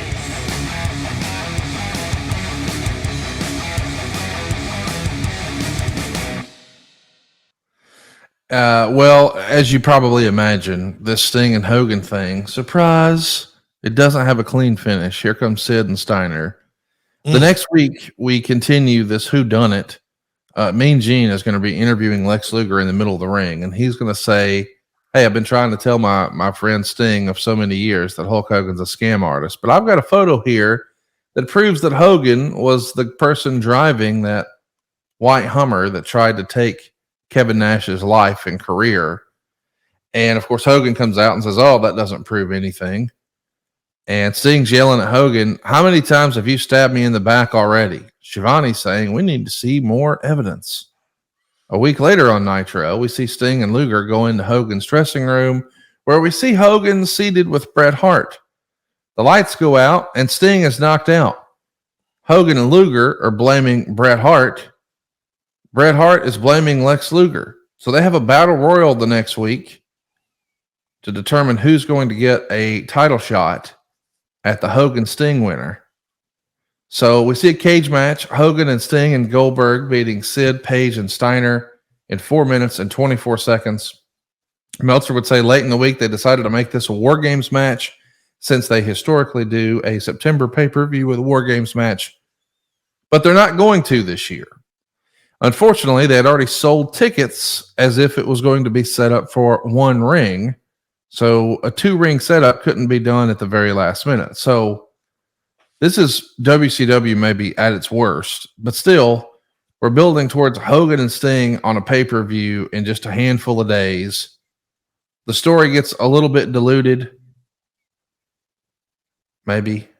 A little bit? A little bit. And I guess this is really the last time you'd work with WCW on TV until the year 2000. They finally do the heel turn at Fall Brawl, but you were gone by then. What did you think of the Sting heel turn? I mean, it was at a time when WCW was not hot, to say the least. So few fans even really talk about it. They just assume, oh, he was a babyface, except for when he worked with Watts. But they did try it here. Do you think in hindsight there was a better way to do it, or should Sting have just never tried a heel turn? No, I think, Sting almost became the third man in the NWO storyline. That Right. was real. And I think that would have been very, very effective at that time, because there was a great story and foundation leading up to that moment. If it would have been Sting versus Hogan, instead of Hogan. Here, you're in the ditch, and it's a muddy ditch filled with swamp water. And now you're going to throw one of your top characters into that ditch and think that perhaps he's going to come out stronger than he was when he went in it. The ditch is the ditch, man. We were losing ground. The audience had already made up their mind. The audience, as my friend Gary Considine once said to me, the audience votes with their remote. And once they've voted, it is almost impossible to get them back. And that's where we were. But I can't be critical for the decision, the choice. I wasn't there. I wasn't part of the discussion. I don't know who was or what those discussions were, but I don't think you could have done anything at that point in time that would have meaningfully changed the direction of the company. And throwing Sting into that ditch, as opposed to doing something, when Sting was being considered as a third man back in July of 1996, we were hot. Then when you're hot, you got the audience behind you, and you can't wait. You must see television, as the kids. No, they're not the kids. As the old people say now. We were hot as hell, and then a Sting heel turn would have made sense, and it would have worked. But when you're in that ditch, and the audience just doesn't really care about what you're doing, it's just the worst time in the world to try a heel turn. And I would imagine the creative behind it, if there was any, absolutely sucked. It did suck. Let me explain how bad it sucked. Sting wins the title. He beats Hulk Hogan on pay-per-view here. 13 minutes and 55 seconds. Brett comes out before the match starts. They're trying to do a scientific match. It's not doing all that well. DDP is going to come out. He's got Sting's bat. We're going to knock out the referee, Nick Patrick, so he can't make the count after Hogan has leg dropped Sting. Then DDP is going to give Hogan the diamond cutter, but Hogan's going to kick out of Sting's pin attempt. Then DDP gives Nick Patrick a diamond cutter. Here comes Bret Hart. He's running after DDP. Sid Vicious runs in after Hogan. He gets the big boot. Lex Luger runs in. He has the same fate. Luger's in the corner, and Sting gets the bat. And Hogan tells him, hit Luger with it. Sting instead hits Hogan twice. Luger is attacking Bret Hart. Sting puts the Scorpion on Hogan, and the referee stops the match. So Sting is the heel here, but he gets a huge babyface pop for the win. Man, 1999, what a jumbled mess for WCW and for Sting. We've got a bunch of different questions. I think some of these are self-explanatory. Francis Reyes says, do you think 1999 hurt or enhanced Sting's career, Eric? I think it absolutely hurt it. I think Sting's career or Sting's character was on a downward trajectory starting probably about the end of 98 or early 99. And by this point, it was, as I said, it was in a ditch filled with dank, stinky, mucky swamp water.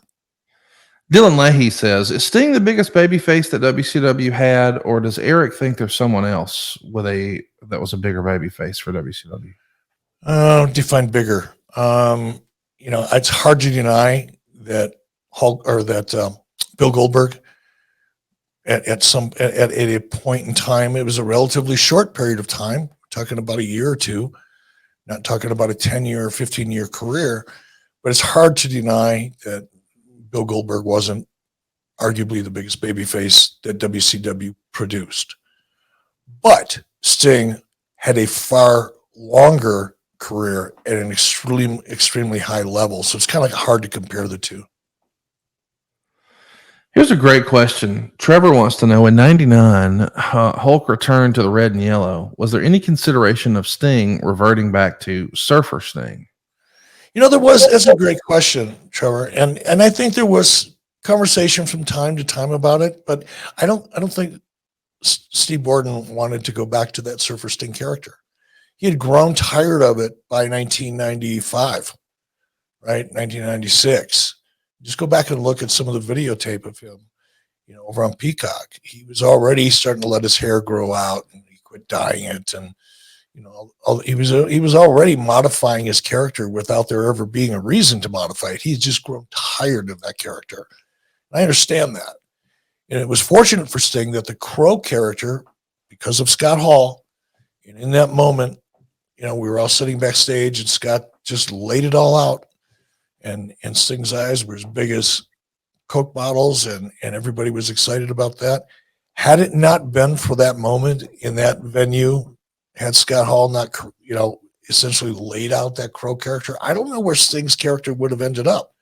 But I do know that he really didn't want to go back. And I understand that. But I'm sure it was tossed around, like a lot of ideas are tossed around, and you just move on to the next one. Well, one of the better ideas I've heard about in a long time is ProWrestlingCrate.com. This episode is brought to you in part by ProWrestlingCrate.com. These are monthly mystery crates for diehard wrestling fans. And if you're looking for exclusive wrestling collectibles every month, sign up for ProWrestlingCrate.com at ProWrestlingCrate.com. You see, these boxes ship worldwide and include brand new merchandise from AEW wrestlers and WWE legends. Every premium box includes 2 t-shirts, 1 micro brawler figure, 1 autographed 8x10, 1 lapel pin, and more. And the plans start at just $9.95. And they're the perfect gift for any wrestling fan. Visit ProWrestlingCrate.com today. So a couple more questions, then we'll put a bow on this one.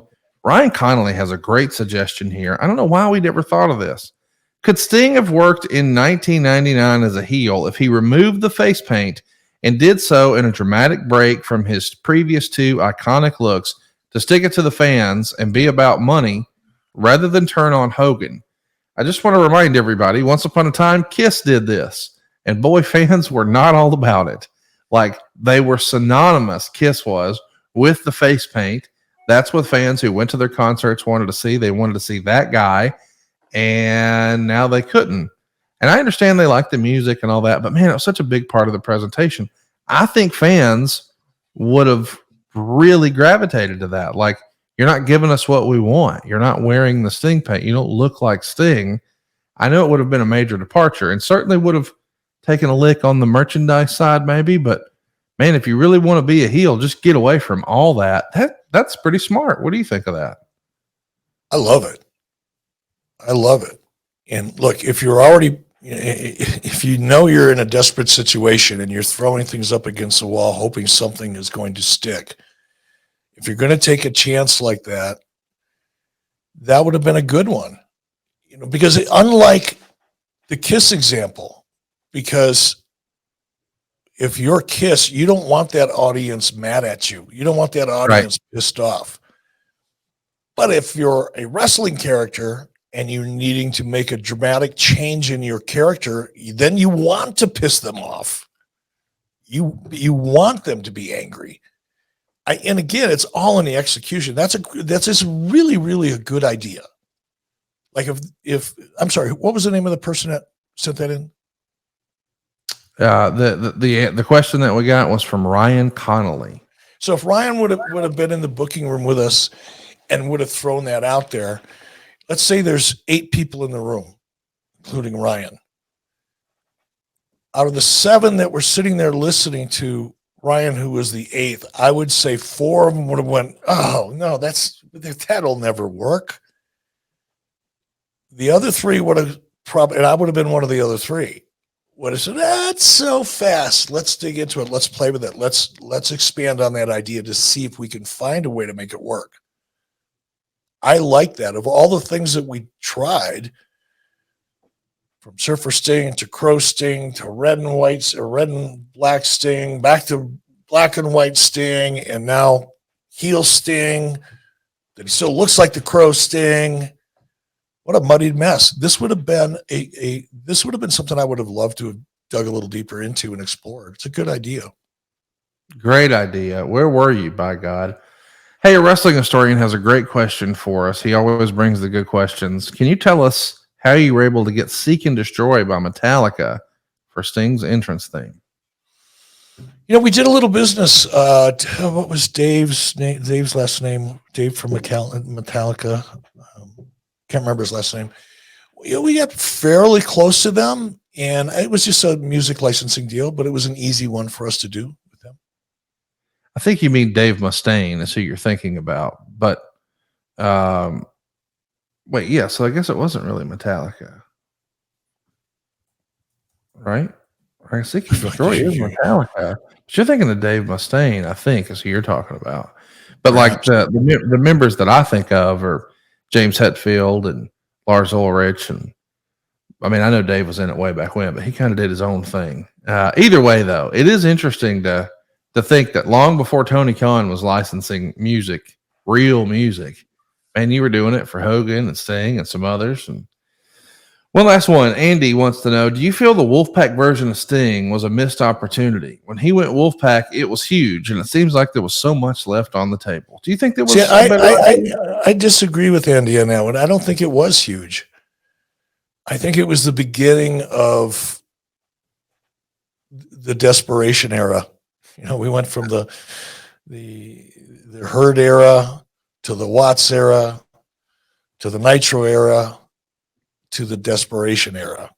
And I think this was the beginning of that. Again, logic, backstory, motivation, it's all lacking. None of it was interesting enough to stick. It was just, hey, I got an idea. Let's do this and see what happens. And this was the beginning of it. The Sting and the Wolfpack. I didn't think it was a good idea then. I went with it, obviously, but it didn't ring a bell for me, and I don't think it worked. So I would disagree with that one. I don't think there was anything on the table to leave. Well, what does work is joining AdFreeshows.com. You get all of our shows early and ad-free, including great new series like Making the Town. Blue Meanie is hosting our first episode of that, where we visit and talk about some of the more iconic buildings in professional wrestling history. You could probably guess what Blue Meanie's talking about. The ECW Arena. It's available now at AdFreeshows.com, and so is Tuesdays with the Taskmaster. It's a brand new podcast, but you can't find it anywhere you enjoy your podcast opportunities. It is exclusive to AdFreeshows.com. Lots of other great content there all the time. I'm going to be doing another Insiders episode this week with somebody that you've heard their name, but maybe you've never heard from them. We'll fix that this week. Who's it going to be? Who's it going to be? Well, I don't want to spill the beans until it's in the can. You know what I mean? All right. What if he has to reschedule? But we'll be talking about it next week, as well as talking about the transition from Hulk to Hollywood. And man, you talk about an iconic character, the biggest good guy in wrestling history, the biggest bad guy in wrestling history. It's the same dude. It's Hulk Hogan. It's Hollywood Hogan. We're talking about him next week here on the program. Love to go ahead and have you join us for a part of our live studio audience. Want to give a shout out to everybody who hung out on the sidelines with us today. Coach Keith Morrison was there. Coach Rosie was there. Adam Arpin was there. Josh was here. Heather was here. How about that? We had Heather, Zoe Lopez, Joe Morris. So many of you guys showed up early on a Monday morning with us. Shout out to John Hickson and so many others. Brian for being here. Eric was here. Greatly appreciate you guys showing up and hanging out. By the way, we'd love to help you grow your business as well. If your business targets men 25 to 54 years old, there's no better place to advertise than right here with us on 83 Weeks. You hear us do some of the same ads for the same companies year after year. Why is that? Well, because it really works. And with our super targeted audience, there's very little waste. Go right now to advertisewitheric.com to find out more about advertising here on 83 Weeks. The easiest and cheapest and best way to support the show is to support us on YouTube. That's 83 Weeks on YouTube.com. Love to have your social interaction. If you've got a question about one of our topics, fire it away at 83 Weeks on Twitter, Instagram, or Facebook. Lots of fun swag too, merch and stuff like that. Certainly tumblers and hoodies and stickers and hats and t-shirts. It's all available now at boxofgimmicks.com. And I want to mention, in my real life, man, I'm helping people save money, and I'm doing it over at savewithconrad.com. Right now, I'm having a lot of conversations with people who are maxed out on their credit cards, and they're wondering, hey, man, what should I do? Well, let me give you some pro tips here. First of all, number one, we want to be your mortgage advisor for life at savewithconrad.com. Don't just take my word for it. Go check out our reviews at conradreviews.com. You'll see more than 1,000 five-star reviews there from people just like you who wanted to keep more of their own money. Now, for starters, what we're going to do is we're going to show you how to skip your next 2 house payments. If you haven't already, you won't have to make your August or your September payment. You're done until October 1st. And come October 1st, man, you're going to have a cheaper monthly payment, especially if you feel like you've been stuck making minimum payments on your credit cards. I'm routinely having conversations with people who are paying 28% interest. you know you can do better than that. Not only is it higher than giraffe, you know what? It's also not tax deductible. See, the interest you pay on a house, you can totally write off. But the interest you pay on a credit card like Discover or something like that, man, you're just throwing that money away. I want to encourage you also, too, if you've been on the sidelines thinking, well, I'm going to wait and buy a house when the rates go down. You mean like everybody else?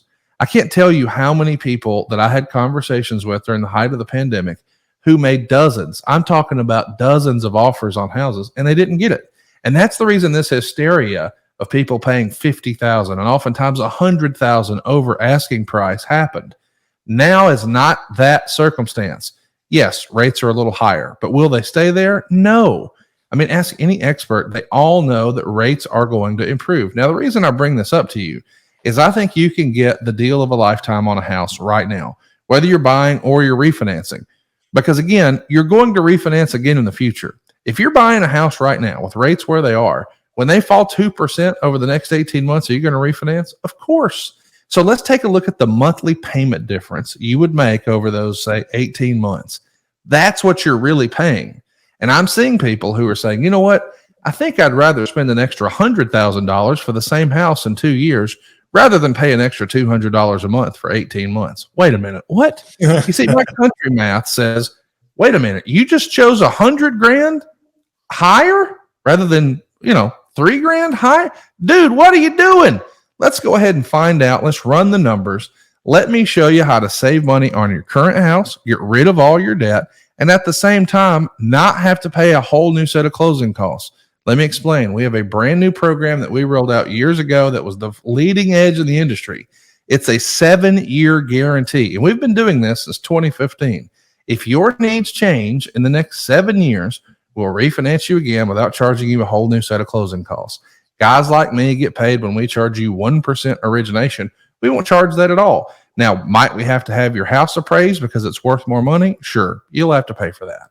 Would we have to pay an attorney to actually record the documents down at your county courthouse? Sure, you'll have to pay for that.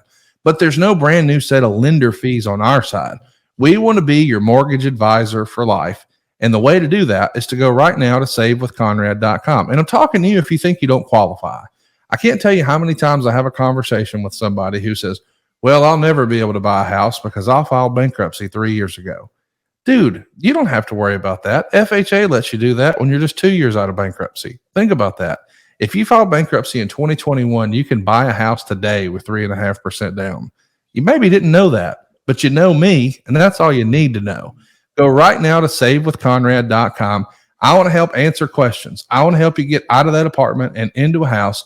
You don't need perfect credit. You don't need money out of your pocket. What you need is a friend in the mortgage business. And buddy, I'm it. Go right now to savewithconrad.com. NMLS number 65084, equal housing lender. Next week, Eric, we're doing it. We're talking about Hollywood Hogan. We're talking about Hulk Hogan. We're talking about your pal. And we might even mention my man's engaged again. Hulkster's in the news. Who knew? How about that? Yeah, I'm really happy for him. Really happy for him. I've talked to him a few times over the last 6 months or 8 months, and pretty apparent that he's in a very happy situation with Sky. So yeah, he's a happy man. I saw a picture of them on the beach a couple days ago, and couldn't look any happier. Well, I know that you're not too happy. I beat you up pretty good today about Sting, but I'll do it again next week when we talk about Hulk Hogan. Don't get me wrong. It's just hard. Shows like this are difficult to do because, like I said, so many of the answers and the context kind of all starts feeling and sounding the same. But that's the situation that WCW was in at that time. And I only, I thank God that I ended up, out here in Wyoming fishing for trout.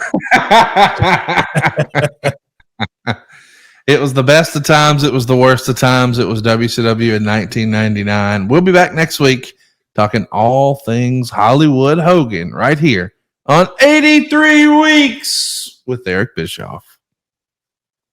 Hey guys, it's the hardcore legend Mick Foley here, and I need to call a quick timeout, a brief timeout, because I wanted to tell your listeners what I have been telling Foley is Pod listeners for a while now about all the cool things happening over on AdFreeshows.com. On the debut episode of Making the Town, Blue Meanie takes us through the memorable matches and moments of the famed ECW arena, including one that was never seen. Something very special happened after the power went off. Paul Heyman went out into the ring and spoke to the crowd without a microphone, and the crowd just stayed quiet and listened. And he gave the most heartfelt thank you to that crowd that night. And the biggest shame of it is there's no footage of it because the power went out. On an all-new Tuesday with the Taskmaster, Kevin Sullivan talks about what some of the greatest factions of all time have in common.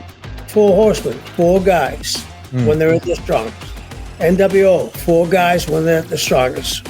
And then Bloodline, 4 guys. But they also had a manager, each one of them. JJ, Eric, and Paul E. That's just a small taste, a sampling, if you will, of what we have waiting for you.